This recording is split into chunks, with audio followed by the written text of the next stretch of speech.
민수기 5장 28절부터 31절까지의 말씀을 자막을 통해서 표신 성경을 통하여 함께 말씀을 읽도록 하겠습니다. 그러나 여인이 더럽힌 일이 없고 정결하면 해를 받지 않고 임신하리라. 이는 의심의 법이니 아내가 그의 남편을 두고 탈선하여 더럽힌 때나 또는 그 남편이 의심이 생겨서 자기의 아내를 의심할 때에 여인을 여호와 앞에 두고 제사장이 이 법대로 행할 것이라. 남편은 무죄할 것이요 여인은 죄가 있으면 당하리라. 아멘. 가나안으로 이제 여정을 떠나는 이스라엘이 행진전에 진을 구성하고 또 행진의 순서를 정하고 성막과 백성 사이에 레위인들을 세워서 구별되게 하였습니다. 그리고 난 뒤에 이제 5장에서 일반 백성들 또한 이 무리는 거룩한 공동체요 하나님의 백성이기 때문에 그들 사이에 있는 죄들을 다루는 것이 5장 전체의 내용입니다. 그러니까 이들이 가나안 땅에 들어가기 전부터 이 백성에게 가장 중요한 것은 거룩함입니다. 이것은 행진할 때 있어서 하나님을 중심으로 움직이고 또 그들이 함께 공동 거주할 때에 머물 때에도 하나님을 중심에 두어야 하고 이들이 삶을 살아갈 때에도 모든 관계 안에 나타나야 하는 발음, 이것이 바로 거룩함이 되는 것이죠. 광야에서나 가나안에서나 어디에서나 하나님의 백성에게 중요한 것은 거룩함입니다. 왠가 하면 하나님이 우리 가운데 거하시는 그분이 거룩하시기 때문에 우리도 거룩해야 하는 것이죠. 그 점에서 오늘 이 본문에는 특별히 가정에서 배우자 사이의 거룩함에 대한 이야기이지요. 오늘 본문의 난해함은 성경에서 참 언제나 비난받기 좋은 지점에 있습니다. 이것은 남성 중심적이고 가부장적이고 남녀 간의 불평등을 조장하는 그런 본문으로 항상 비난을 듣고 있고요. 실제로 해석 자체도 어렵습니다. 이 본문은 남자가 자기 배우자의 불륜에 대하여서 부정에 대하여서 의심이 생겼을 때 어떻게 해야 하는가라고 이 본문은 말씀하고 있습니다. 사실 어떤 주석을 갖다 붙여도 이 본문은 난해하기는 여전히 어려운 점을 가지고 있습니다. 곤란합니다. 특별히 거기에 해당하는 것을 보면 여자 부정하다고 여겨지는 의심이 되는 자기의 배우자를 제사장에게 데리고 가면 제사장이 저주의 물이라고 하는 것을 먹이는데 이 물이 마치 주술적인 것처럼 먹고 난 뒤에 부정한 사람이면 그의 넓적다리가 어떻게 되고 뭐가 터지고 막 이렇게 설명이 되어 있어요. 5장의 전체를 보시면. 그래서 이런 주술적인 것도 보이기도 하고 또 명백하게 불평등을 조장하는 변명할 여지가 없어 보이는 본문입니다. 이 저주의 물은 남편이 아내에 대해서 아내가 부정했을 때 부정하다고 여겨질 때 그러나 드러난 것은 아니에요. 모르는 거예요. 숨겨진 그런 어떤 부정에 대하여서 이것을 어떻게 해결하는가 하는 문제를 다루고 있습니다. 그러니까 드러나지 않는 아내의 부정을 남편이 의심할 때 남편에게 제사장이 의심하지 말라 이렇게 말을 해도 될 터인데 의심을 한 남편이 아내를 데리고 제사장에 가면 이 저주의 물을 마시게 한다는 거죠. 그래서 이 저주의 물을 마시고 난 뒤에 나타나는 신체적인 반응이나 또 불임에 빠지거나 하는 이것이 죄를 지은 여부로 드러나는 것입니다. 이 법은 분명 어렵습니다. 해석하기가 어렵지만 적어도 오히려 이 법의 어려운 점이 의심을 한 남편에게는 그 아내가 무죄로 판정이 나면 형벌이 없어요. 그런 기록 자체가 없어요. 오히려 의심한 남편에게는 일절 어떤 재판의 과정이나 저주의 물 같은 것을 먹이는 과정이 전혀 없습니다. 우리가 보통 문제를 해결하려고 하면 동등하게 조건을 가지고 해야 되는데 의심한 남편의 의심은 풀어주지만 또 반대로 의심받은 아내의 남편에 대한 서운함을 풀어주는 것이 이 본문에 없다는 것이죠. 그러니까 이 의심하는 남편 자체를 문제 삼지는 않습니다. 그럼에도 불구하고 이 본문을 좀 적극적으로 해석을 한다면 이것은 남편과 아내 사이에, 특별히 남편이 아내에 대한 의심이 생기는 것 이 자체는 부부의 연합이 깨지는 거잖아요. 그렇죠? 그것이 비록 남자 쪽으로부터 시작이 됐다 할지라도 가정이라고 하는 것은 부부가 온전히 하나 되는 연합을 통해서 나타나는 이것을 바로 거룩이라고 하지요. 의심 없는 관계를 이루는 것, 그것은 비단 성적인 문제만이 아니고 재정적인 정직함도 그렇고 또 신앙에 있어서 연합도 마찬가지죠. 우리가 다른 신을 섬기는 사람들 부부가 서로 연합한다는 것은 특히나 이런 영적인 면에서 연합을 할 수가 없지 않습니까? 그래서 이런 신앙에 있어서 다른 신을 서로 섬길 때 부부가 갖는 연합에 이르지 못하는 일들을 주변에서 자주 상담을 하게 됩니다. 여기에 정말 우리가 배우자의 부정을 의심하는 것처럼 부부의 한하됨을 깨는 것들이 있다면 그것은 하나님 앞에서 모두가 다 거리낌 없이 해결을 해야 할 것입니다.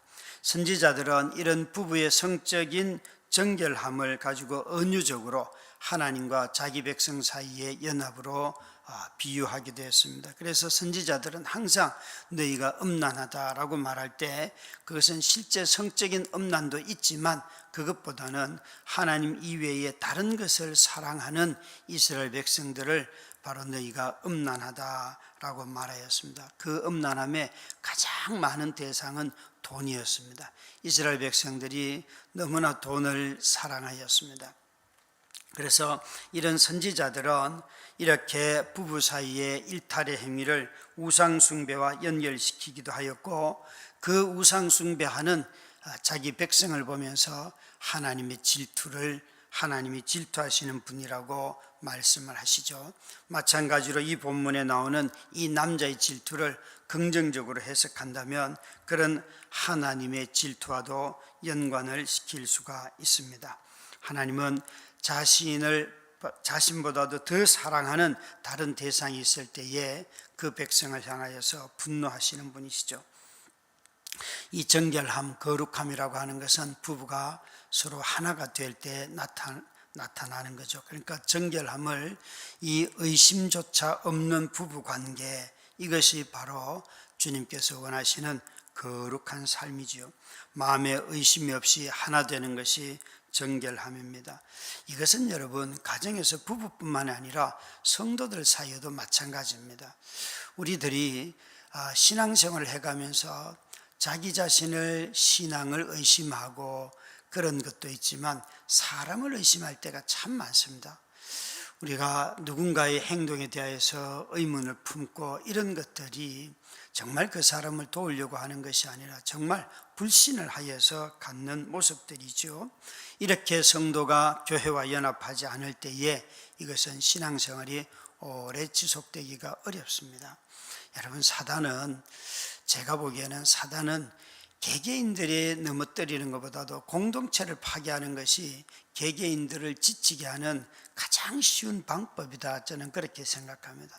한 사람 개개인들을 아무리 삶이 지쳐도 건강하고 서로 우애가 있고 또 경건한 공동체가 있으면 그 사람 잠시 방황할 수는 있어도 반드시 신앙생활을 회복하고 돌아섭니다. 그리고 신앙을 더 잘 회복을 합니다.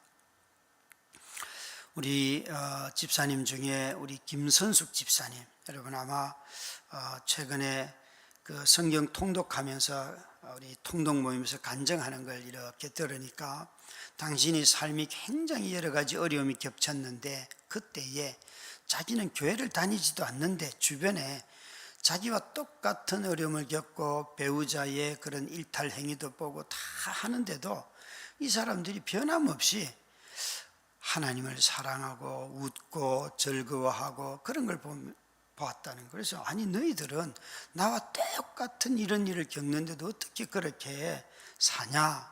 다 그게 하나님 때문이라는 거예요.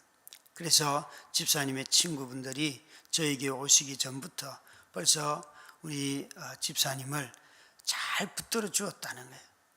여러분, 참 그 얘기를 들으면서 안 믿는 사람에게도 저렇게 신실한 친구들이 있으니까 그 친구들이 자신의 삶이 어려운데도 그것을 묵묵히 가족을 사랑하고 자녀들을 돌보고 그 배우자를 돌보는 그 아내 된 자기 친구들을 보면서 자기 자신이 믿음을 갖는 계기가 되었다는 거예요. 여러분, 참 얼마나 이 큰 복입니까?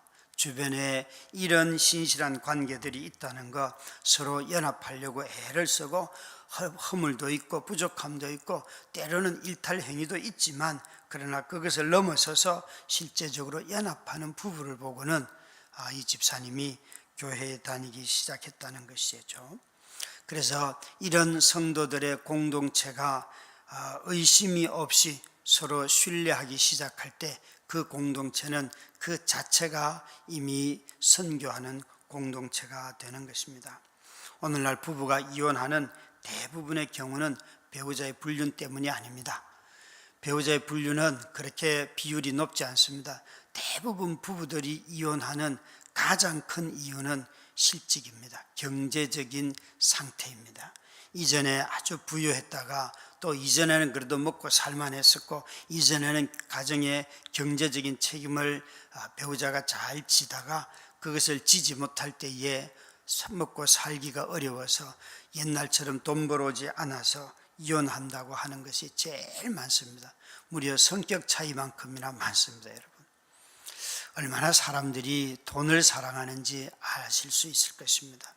자신들의 경제적인 형편을 부부 관계보다도 더 중하게 여기는 것이 오늘날 사회가 되어버렸습니다. 그래서 우리들이 이런 경제적인 이익들을 가장 우선시할 때에 자녀들에게 꼭 가르치는 것도 보면 너희들이 직장 가져야 돼. 이걸 어릴 때부터 뭘 그렇게 유치원 다닐 때부터 초등학생 때부터 그 마음껏 뛰어놀아야 할 아이들을, 그죠? 그때부터 너는 이런 직업을 가져야 되고 이런 거 해야 되고 왜 그런 이야기들을 할까요? 아이들이 개미를 사랑하고 별을 보고 그러면 이런 쓸데없는 거 하지 마라. 영어나 공부해라. 수학을 공부해라. 왜 그러는지 모르겠어요. 이게 다 마음속에 재물에 대한 우상이 가득 차 있어서 그렇습니다. 이런 마음은 가족들과 함께 있어도 마음이 온전히 연합하지 않습니다.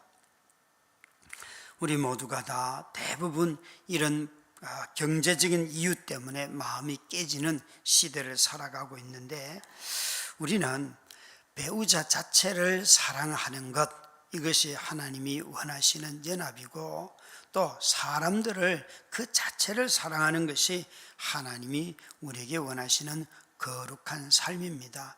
그래서 거룩한 삶이 무엇으로 나타나는가 하면 서로 사랑하라. 신약 성경은 거룩하라는 단어를 별로 사용하지 않습니다.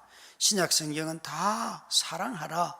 왠가 하면 거룩이라고 하는 이 하나님의 의, 온전한 이 의는 나타나는 모습이 사랑이고 긍휼이고 자비고 인자함으로 나타나기 때문에 그렇습니다. 그래서 하나님께서 오신 메시아이신 예수님께서 우리에게 내가 너희를 사랑한 것처럼 그 사랑 안에 자신의 죽음이 있고 하나님의 구원의 경륜이 있잖아요. 그것처럼 너희도 서로 사랑하라. 그렇게 하면 너희가 내 제자, 내 백성인 줄 알겠다라고 말씀하셨습니다. 여러분, 우리가 부부의 연합을 깨는 것이 이런 부정의 행위만 있는 것이 아니라 돈을 사랑하는 것, 또 자기 꿈을 사랑하는 것, 이것도 또한 부부의 연합을 깨뜨리는, 갈라놓는, 서로를 삶을 의심하게 하는 그런 것이죠. 이 의심의 법은 해석하는 데 있어서 난해하고 어떤 해석을 해도 비난받을 수 있는 소지가 있음에도 불구하고 거룩함이 부부 사이의 온전한 연합으로 나타난다는 것을 의미합니다. 여러분, 부부 사이에 서로 간에 의심이 없이 삶이 투명하기를 바라고 성도와 성도 사이에도 서로 정직하고 순결하게 서로를 대하기를 바라고요. 또 특히나 은밀하게 행하는 부정함들이 없기를 주의 이름으로 축원합니다. 함께 기도하도록 하겠습니다. 우리 자막을 보면서 합심하여서 중보의 기도를 드리겠습니다. 은혜로우신 하나님 아버지, 주께서 우리를 항상 지키시며 은혜와 평강 주심을 기억하며 우리 역시 하나님 앞에서 구별되고 거룩한 삶을 살게 하소서.